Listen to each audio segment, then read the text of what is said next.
The assassin only needed a single glance at the woman who was fishing to immediately come up with a brilliant assassination plan. Because the target was scheduled to perform at an exclusive club, carrying a firearm would quickly get him caught during the security check. So he sought out his old friend Norman, a weapons modification expert. Jack explained the specific requirements for this modification in detail. The effective firing range had to be 75 meters, which happened to be exactly the distance from the theater's overhead beam to the stage. The obstacles he had to overcome were metal detectors and highly sensitive security scanners. Even more urgent was the fact that he had to complete the mission within 5 days. He immediately took out the design blueprints he had prepared in advance. The polymer material used in the fracture boot was able to pass through high-precision scanners without any issue. However, the extremely demanding barrel requirements meant it had to be 3D printed using a lightweight alloy. Normally, weapons like this can only be used once, but the one Norman produced could be reused 7 times or even more. So while Norman dictated the specifications, the Jackal was responsible for writing the program code. After waiting just 12 hours, the critical components of the sniper rifle were fully printed. At the same time, the fracture boot had also been successfully completed. Even if it triggered an alert from the scanners, it would still be enough to confuse the security personnel.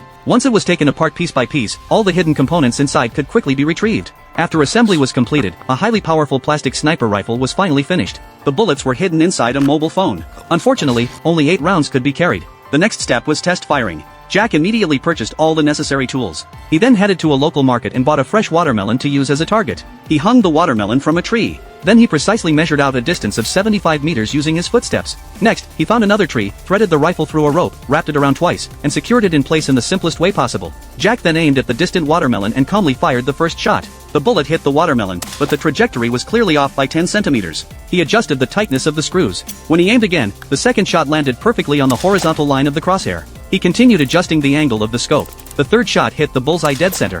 Finally, he took out live ammunition to test its true power. After loading and chambering a round, he took aim. The watermelon was instantly blown apart. With all preparations complete, Jack officially began his assassination plan